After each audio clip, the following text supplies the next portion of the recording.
안녕하세요. 우리 집에 의사가 산다의 이비인후과 전문의 심우진입니다.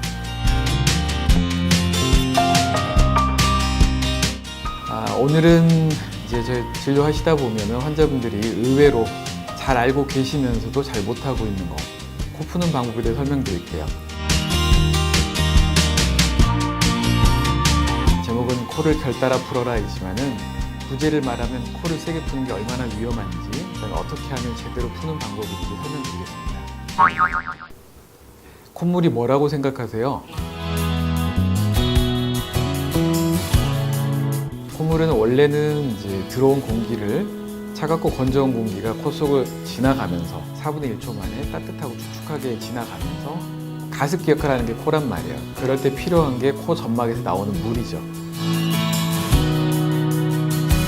보통 콧물은 풀 필요가 없어요. 하지만은 세균 때문에, 바이러스 때문에 감염이 되거나 또는 알러지나 뭐 어떤 다른 비염 때문에 콧물이 굉장히 많이 나올 때 불편하시단 말이에요. 이거를 해결하기 위해서 보통 굉장히 세게 푸세요. 코를 푸는 게 이렇게 푸시거든요. 이렇게 푸시면은 이 정도까지, 여기까지는 괜찮다. 근데 엄청나게 세게 푸시는 분들이 있어요.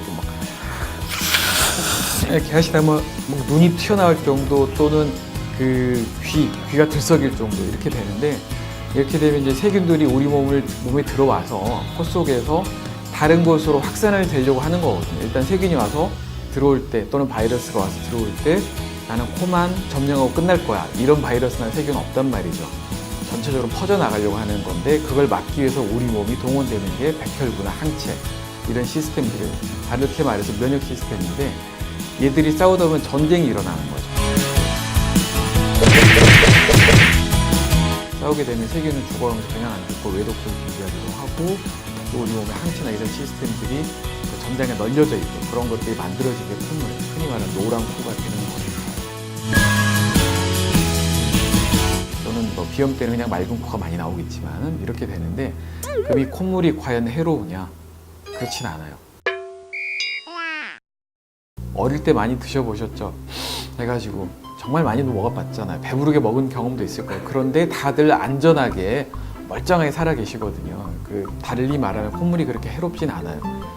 이게 우리 몸에서 조물주가 만들어 놓으실 때 삼켜가지고 어디로 가냐면 위장으로 가죠. 위장에 있는 강력한 위산이 대부분 죽여버립니다. 그리고 죽은 단백질은 몸에서 흡수돼서 또 다른 걸 사용을 하고, 또 들어간 물은 대장에서 흡수돼가지고 다시 와서 코로, 눈으로 가서 재활용하는 이런 시스템이 되는 거예요.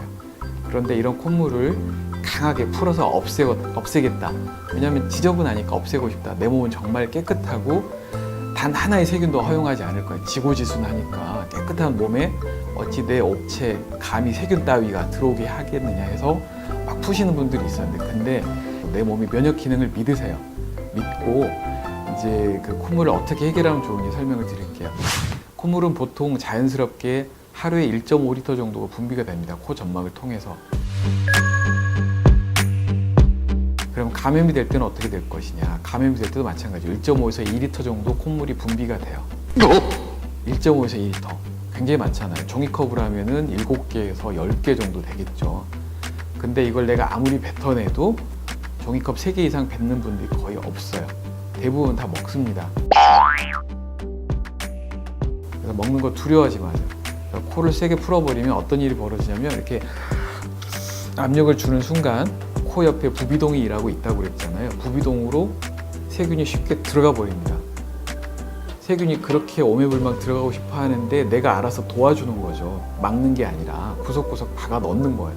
중이염이나 축농증이 심해질 수도 있고, 또 이 코가 이렇게 자연스럽게 넘어가고 있는데 내가 풀었을 때 앞으로 나오겠지만은, 풀었을 때 강한 압력이 작용돼 버리면 이관을 따라서 귀로 올라가 버리거든요. 그래서 중이염이 쉽게 와요. 특히 아이들 같은 경우는 어른들하고 달라서 이관도 짧은 데다가 수평이기 때문에, 어른들은 여기 코에서 귀로 올라갈 때는 각도가 이렇게 꽤 높게 올라가는데, 이게 만 10세 정도 돼 완성이 돼요. 그 전까지 아이들은 거의 수평이거나 약간의 각도가 있기 때문에 조금만 풀어도 금방 올라가 버리거든요. 그래서 그럴 때는 원래는 어떻게 해야 되냐면, 이렇게 그래서 들이마시는 거예요.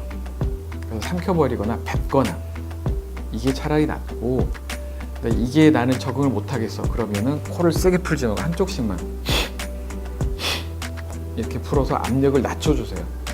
시원하게 푼다고 해서 이 콧물이 한 번에 다 빠지거나 해결되는 게 아니에요. 실제로는 이렇게 들이마셔서 먹거나 뱉어야 됩니다.